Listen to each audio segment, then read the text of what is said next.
마이크가 무거워서 저번에 내려놓고 영상을 촬영했었는데 소리가 너무 울려가지고 음향 잡는데 엄청 애를 썼었습니다. 지난 영상에서 제가 집에서 일을 좀 벌리고 있어가지고 책상도 요리 옮겼다가 저리 옮겼다가 지금 요 책상은 영상에서 처음 보시잖아요. 조명도 이랬다가 저랬다가 지금 정신이 없어요. 자, 12월 7일 새로운 비자 Skills in Demand 비자가 시행되면서 그 조건들이 발표됐는데 결론적으로 이민이 어려워졌냐? 그 반대라는 평가가 더 많습니다. 조건들이 더 좋아진 거다라는 말씀들을 많이 하세요. 저는 비슷하면서도 약간은 다른데 나중에 얘기하고 일단 조건은 어려운 게 아니니까 정리를 빨리 해보면 48이라는 비자 서브클래스 넘버는 그대로 가져가고 TSS가 Skills in Demand 줄여서 SID라는 이름으로 바뀌는데 12월 7일부터는 TSS를 받지 않습니다. 폐지될 거고요. 첫 번째로 날 후원해줄 수 있는 노미네이션이 돼 있는 고용주가 필요하고요. 그 다음에 12월 3일날 발표를 했던 CSOL 직업군 리스트에 있는 직업이어야 합니다. 경력은 비자 신청일 기준으로 5년 안에 12개월 풀타임 경력이 필요한데 1년이죠. 이게 풀타임 1년인데 파트타임으로는 2년이 돼야 하고요. 근데 포지션이 캐주얼이더라도 풀타임만큼 경력이 12개월 채워진다면 이걸 인정해준다고 합니다. 영어 점수도 그대로입니다. IELTS 기준으로 5.0이고 PT는 36점. 근데 연봉이 따로 나온 게 없이 코어 스킬스 파스웨이 스트림으로 들어간다면 73,150불 이렇게 통으로 박아놨습니다. 그리고 이건 매년 오를 예정입니다. 스킬스 인 디맨드 비자에 나이 제한은 없는데 ENS, 그러니까 영주 비자를 들어갈 때 나이 제한이 만 44세로 제한이 돼 있기 때문에 사실상 영주권이 목표시라면은 그 전 기간까지 다 계산을 해서 늦어도 만 42세에는 SID 비자를 들어가야 한다는 거죠. 스페셜리스트 스킬스 파스웨이 경우에는 7일 안에, 코어 스킬스 파스웨이 같은 경우에는 21일 안에 승인을 해준다고 했었습니다. 21일 안에 이 스킬스 인 디맨드 비자를 받으면 4년짜리 비자가 나오는데 2년 동안 일을 한 후에 ENS 영주 비자를 신청할 수 있는 거죠. 여기서 TSS와 다른 점이 한 고용주 밑에서 일을 하다가 비즈니스가 폐업되거나 고용주랑 맞지 않거나 여러 가지 다른 이유로 근무지를 옮기게 되더라도 그간 일해온 경력은 인정을 해준다. 단 다른 근무지를 180일 안에 찾아서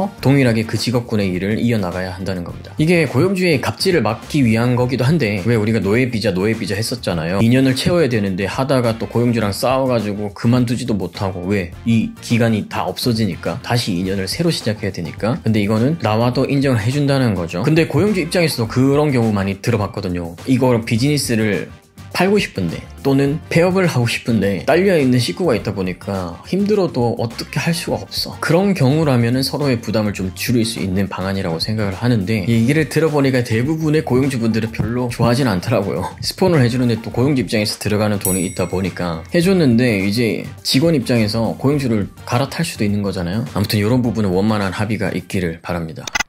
TSS는 롱텀, 미디엄텀, 숏텀 이렇게 세 가지 스트림이 있었고 롱텀, 미디엄텀은 영주권, ENS까지 연결이 되는 길이 있었는데 숏텀은 나중에 뒤늦게 이렇게 영주권을 갈 수 있게 해줬죠. 새로 나온 SID 비자 역시 스트림이 세 가지인데 스페셜리스트 스킬스 파스웨이, 코어 스킬스 파스웨이, 에센셜 스킬스 파스웨이 이렇게 했는데 이 TSS 때의 롱텀, 미디엄텀, 숏텀 이게 전부 다 그냥 코어 스킬로 다 들어갔다고 보시면 돼요. 그래서 사실 TSS 숏텀으로 진행하려고 했던 분들은 사실 좀 더 어려워졌다고 볼 수 있겠죠. 그리고 이 발표했던 CSOL 직업군 리스트에 없는 직업이신 분들은 어떻게 고연봉 13만 5천 만들어서 스페셜리스트 스킬스 비자로 이 CSOL에 발표난 이 직업군에 없다고 해서 길이 없는 건 아니니까 꼭 상담을 받아서 자기의 길을 찾아보시기 바랍니다. 그리고 다마 하던 것들이 에센셜 스킬스 파스웨이 요 스트림으로 나올 건데 요거는 이제 예를 들어서 다윈 저기 이제 인력이 필요한데 도저히 시골이라서 사람 구하기도 힘들고 요런 분들 그런 지역 거기에서 특별 비자 그런 지역에서는 조건이 완전 완화돼서 이 특별한 스트림으로 이렇게 나오는 게 다마였는데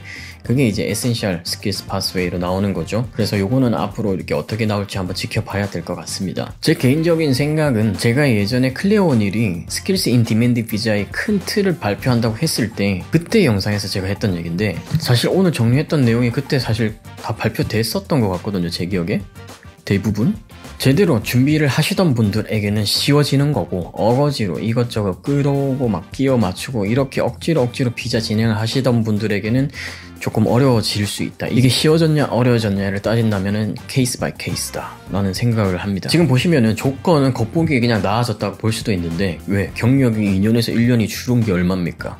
근데 이민성에서 발표한 내용들을 보면은 심사는 더 까다롭게 할 것 같은 분위기예요. 여차에서 근무 시간을 증명을 못하거나 내 포지션을 증명 못하거나 급여가 조금 안 맞다거나 그러면 바로 나가리가 될 수도 있을 것 같은. 그래서 케이스 오피서를 잘 만나는 것도 굉장히 중요할 것 같습니다.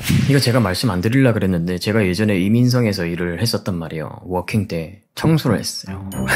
청소를 했습니다. 청소를 하는데 그게 이민성 건물인 거야. 그때는 영주권 관심도 없어서 뭐 하는 데인지 몰랐는데 그게 이민성이었어요. 그래서 매일매일 저녁마다 가서 청소를 하는데 그때 항상 저녁마다 이제 다른 웬만한 직원들은 다 퇴근하는데 항상 이렇게 2명, 3명 이렇게 모여가지고 쏙닥쏙닥 하는데 지나가면서 들었던 기억이 있거든요.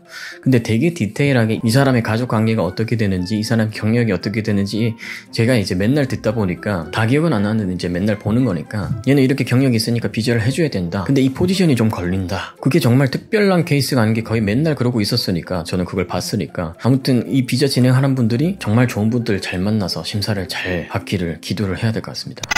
아무튼 저는 이렇게 조건들이 발표나면은 크게 정리를 해서 영상으로 만들어서 여러분께 보여드리는데 사실 이민성에서 이렇게 직업군이나 조건들을 발표를 하면은 경력 얼마, 영어 점수 얼마 이렇게 하는데 근데 여러분의 경력이나 상황은 정말 이렇게 다양하기 때문에 그것들에 대해서는 전문가분들과 상의를 하셔야 됩니다. 여러분들이 걸어온 길이 정말 다양하기 때문에 예를 들어서 메카닉이다. 비슷한 일을 하는데 예를 들어서 딱히 정비 같긴 한데 예를 들어서 뭐 도색을 한다거나 아니면 문짝 펴는 일을 좀 오래 했다거나 한국에서 경력 3년, 호주에서 경력 3년 이렇게 깔끔한 게 아니라 한국에서 얼마, 여기서 얼마, 호주에서 얼마 뭐 이렇게 했는데 이게 어떻게 정리가 되는지 여러 가지 여러분의 상황이 있으실 텐데 여러분의 인생, 진로가 걸린 부분이기 때문에 꼭 다시 한번 말씀드리지만 전문가분들과 상담을 해서 진행을 하시기 바랍니다. 물론 제 영상 댓글에서 이렇게 질문을 하시고 또 여러분들 아시는 분이 또 답글을 달아주시고 이렇게 정보를 같이 공유하는 분위기 저도 좋아해요. 그리고 또 잘된 케이스 공유해 주셔서 또 좋은 소식